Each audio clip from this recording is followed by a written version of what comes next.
देश के नेता प्रतिपक्ष यानी कि राहुल गांधी, क्या उनके आज उत्तर प्रदेश पहुंचते ही योगी जी के हाथ पांव फूल गए हैं क्या? और आज ये किस तरीके की संवेदनहीनता योगी प्रशासन ने दिखाई?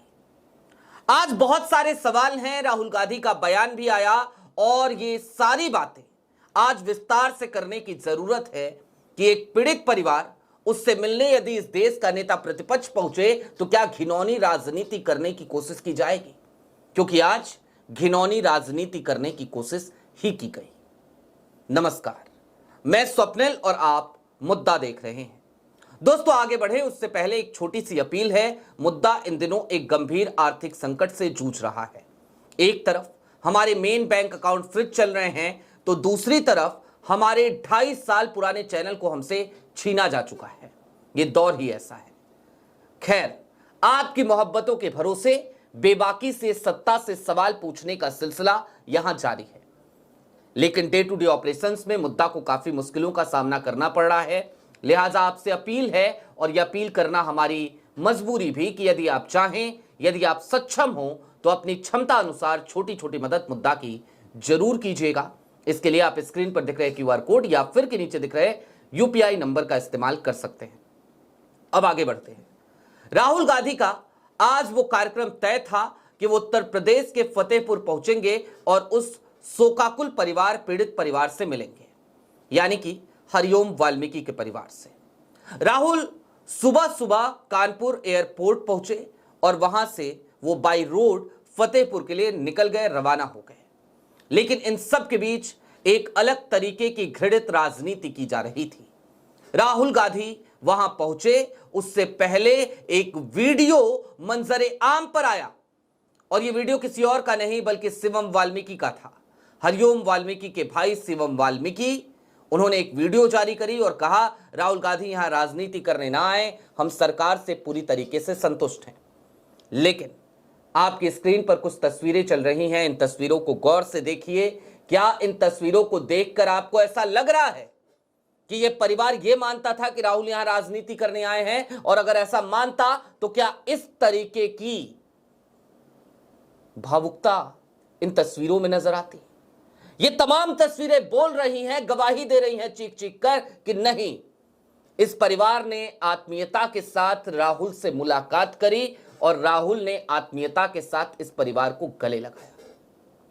चाहे तस्वीर इस बात की हो कि हरिओम वाल्मीकि के पिता वो राहुल के गले लग पड़े हैं, रो रहे हैं, या फिर की तस्वीर वो जहां हरिओम वाल्मीकि की माताजी राहुल गांधी का हाथ पकड़ फफक फफक कर, फूट फूट कर रो पड़ती है। एक वीडियो भी आया, वो वीडियो भी देखिए हरिओम वाल्मीकि के ही परिवार से। आज हमारे यहाँ राहुल गांधी सर आए हुए थे, हमें उनके आने से बहुत खुशी हुई है और वो हमारे लिए मसीहा है और वही हम चाहते हैं कि वो हमें न्याय दिलाए। जी हाँ, हरिओम वाल्मीकि के परिवार ने राहुल गांधी को मसीहा कहा। लेकिन दोस्तों, इन सब के बीच और क्या क्या हुआ जरा आपको यह जान लेना जरूरी है। राहुल गांधी का भी एक बयान आया है, राहुल गांधी का वो बयान भी सुनिए, फिर इस घटना को एक बार आज फिर याद करेंगे और सोचने की कोशिश करेंगे कि आखिरकार ये सब कुछ कैसे चल रहा है और ये भी समझेंगे कि भला गंगा में कितना पानी बह चुका है। क्राइम परिवार ने नहीं किया जी, मतलब क्राइम इनके खिलाफ किया गया जी, और ऐसा लग रहा है कि ये अपराधी घर में बंद कर रखा है, डरा रहे हैं और ये सिर्फ न्याय मांग रहे हैं। हमारे बेटे को, हमारे भाई को मारा गया है, पीछे चलो, मीडिया वीडियो लेकर उसकी हत्या की गई है। हम न्याय मांग रहे हैं और कुछ नहीं कह रहे हैं और इनको घर से बाहर जाने नहीं दे रहे हैं। अंदर लड़की है जिसको ऑपरेशन करवाना है, वो ऑपरेशन नहीं करवा पा रही है क्योंकि सरकार ने उनको बंद कर रखा है। पूरे देश में दलितों पर अत्याचार, मर्डर, बलात्कार किया जा रहा है। भैया पीछे धकेलिए मत। मैं सीएम से कहना चाहता हूं, इनको न्याय दीजिए, इनकी रिस्पेक्ट कीजिए और जो अपराधी हैं उन पर जल्दी से जल्दी कार्रवाई कीजिए। जी हां, सुना आपने, उस परिवार को बंधक की तरह बना लिया गया है, ये राहुल गांधी ने बताया। और राहुल गांधी ने यह भी कहा, हवाई बात होती तो यह बात राहुल तक नहीं पहुंच पाती।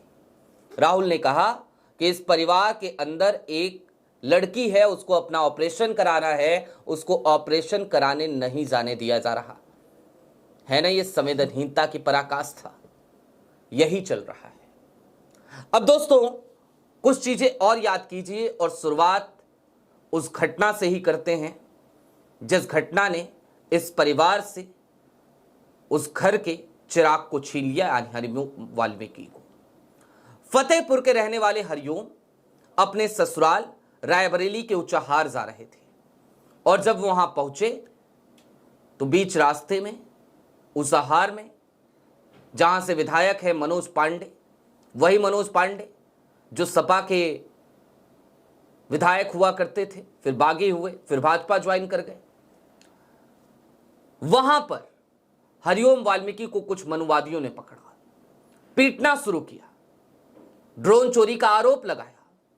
एक वक्त आया, अपनी उखड़ती हुई सांसों के बीच उसके जबान पर एक नाम आया, नाम था देश के नेता प्रतिपक्ष राहुल गांधी का। लेकिन मनवादियों की भीड़ ने कहा यहां सब बाबा वाले हैं और ये कहने के साथ हरिओम की पिटाई बदस्तूर जारी रही। इतना पीटा गया कि मॉब लिंचिंग का शिकार वो हरिओम आज हमारे बीच नहीं है। उसकी वो तस्वीर खूब वायरल हुई थी, यूट्यूब की गाइडलाइंस की वजह से हम वो तस्वीर नहीं दिखा सकते, वैसे भी वो तस्वीर ऐसी है कि पूछिए मत, भावुक करने वाली तस्वीर, आंखों में आंसू लाने वाली तस्वीर। खैर, राहुल गांधी उन दिनों दक्षिण अमेरिकी यात्रा पर थे। वहां से राहुल गांधी ने फोन मिलाया, हरिओम वाल्मीकि के परिवार से बात करी और उस वक्त पे हरिओम वाल्मीकि के परिवार में यही शिवम वाल्मीकि जो बड़े भाई हैं, उन्होंने कहा था कि यहां पर सब लोग फोन कर रहे हैं, फोन तो हर कोई करता है, कोई सामने आएगा तो समझ में आएगा कौन अपना है कौन साथ खड़ा है। राहुल ये सुनकर भावुक हो चले थे और उन्होंने वायदा किया था कि ठीक अगले दिन आपके घर कांग्रेस के कई नेता पहुंचेंगे, कई बड़े नेता पहुंचेंगे। हुआ भी वही, कांग्रेस अध्यक्ष पहुंचे, कांग्रेस प्रदेश अध्यक्ष अजय राय पहुंचे हरिओम वाल्मीकि के परिवार के पास। देखा हरिओम वाल्मीकि के परिवार के उन तमाम आंसुओं को, उन तमाम तकलीफों को महसूस किया और यह भी समझ में आया कि हरिओम के माली हालात ठीक नहीं है, उस परिवार की आर्थिक स्थिति ठीक नहीं है।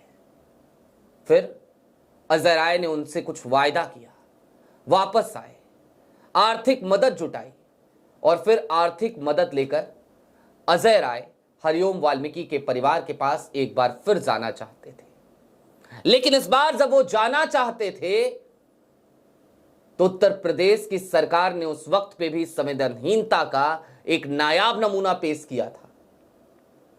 योगी जी की पुलिस ने, बाबा जी की पुलिस ने राहुल के उस सेनापति को हिरासत में ले लिया, गिरफ्तार कर लिया, नजरबंद कर दिया, हाउस अरेस्ट कर दिया, जाने नहीं दिया, मदद नहीं पहुंचाने दी हरिओम वाल्मीकि के परिवार के पास। और आज जब राहुल गांधी जा रहे थे तब भी घृणित, घिनौनी, संवेदनहीनता की हर सीमा को पार करती हुई राजनीति खेलने की कोशिश की गई। लेकिन राहुल गांधी वहां पहुंचे, उस परिवार से मिले, उस परिवार को गले लगाया, ढाढ़स बताया और उसके बाद उस परिवार ने भी कहा कि राहुल गांधी सर हमारे यहां आए थे, हमें अच्छा लगा, वो मसीहा की तरह है। लेकिन इन सब के दरमियान जरा अब कुछ और विश्लेषण करने की जरूरत है। बाबा जी यानी कि योगी आदित्यनाथ जी के प्रशासन पर यह आरोप अक्सर लगता है कि उनके कार्यकाल में दलित उत्पीड़न बहुत तेजी से बढ़ा है। एनसीआरबी के आंकड़े भी 2022-23 तक के उपलब्ध आंकड़े यही बताते हैं कि उत्तर प्रदेश दलित उत्पीड़न के मामले में टॉप पर है। और ये आंकड़े कह रहे हैं, ये वो विभत्स सच्चाई है जो नहीं होनी चाहिए, लेकिन दुखद है कि यही सच है। फिर योगी आदित्यनाथ जी, आखिरकार यदि आप उस पीड़ित परिवार को न्याय नहीं दिला सकते तो आखिरकार इसमें क्या गलत हो जाएगा कि विपक्ष के लोग जाकर उस परिवार से मिलने, उस परिवार की थोड़ी मदद कर दें, उस परिवार को ढाढ़स बंधाएं, उस परिवार के साथ खड़े हों ताकि वो परिवार खुलकर आगे बढ़े अपनी जिंदगी में, कुछ और सपने फिर से सजोए, क्योंकि सपना तो टूट गया। यही तो करना चाह रहे थे राहुल गांधी, फिर ये अड़चने क्यों? यही तो करना चाह रही थी कांग्रेस, फिर ये अड़चने क्यों, फिर ये बाधाएं क्यों? ये वो सवाल है योगी आदित्यनाथ जी जो आपको चुभेगा, लेकिन इसका जवाब आप खुद से पूछिए, अपनी अंतरात्मा से पूछिए। राजनीति तो हर कोई करता है योगी जी, लेकिन राजनीति का मतलब यह नहीं कि राजनीतिक नफे नुकसान के लिए हम ह्यूमैनिटी को, मानवता को कहीं दहलीज से बाहर छोड़ दें और कोरी राजनीति करें। और मुझे ये कहते हुए बेहद दुख हो रहा है कि उत्तर प्रदेश की जो तस्वीरें हाल फिलहाल में हमने देखी हरिओम वाल्मीकि के संदर्भ में, वो तमाम तस्वीरें मानवता को तार तार, मानवता को शर्मसार करने वाली तस्वीरें थी। ये वो तस्वीरें थी जिन्होंने इस बात का एहसास दिलाया कि ऐसा लगता है जैसे प्रशासन के अंदर मानवीय संवेदना नगण्य हो गई हो, शून्य हो गई हो। और यह स्थिति किसी भी हद तक ठीक नहीं होती है योगी जी, और इसलिए ठीक नहीं होती है क्योंकि जो कुर्सी आपको मिली है ना, वो कुर्सी जनप्रतिनिधियों की कुर्सी कहलाती है, और जनप्रतिनिधि जनसेवक होता है, जनता का सेवक। बहरहाल अभी के लिए दीजिए इजाजत। चलते चलते फिर वही अपील, मुद्दा इन दिनों एक गंभीर आर्थिक संकट से जूझ रहा है, आप सबको जानकारी है। 2.5 साल पहले मुद्दा की शुरुआत हमने करी थी, लेकिन 2.5 साल के उस सफर को अचानक हमसे छीन लिया गया। हमारा पुराना चैनल आज हमारे पास नहीं है, बैंक अकाउंट भी उन्हीं 2.5 साल के सफर में अचानक एक दिन मेन बैंक अकाउंट फ्रीज हो गए। लेकिन हिम्मत है, हौसला है, आपकी मोहब्बत का सहारा है, ना डरे हैं, ना रुके हैं, ना झुके हैं, और ना डरेंगे ना रुकेंगे। लिहाजा आपसे अपील है, छोटी छोटी मदद मुद्दा की जरूर कीजिएगा। चैनल पे नए हो तो सब्सक्राइब करते हुए जरूर जाइएगा। बहुत शुक्रिया।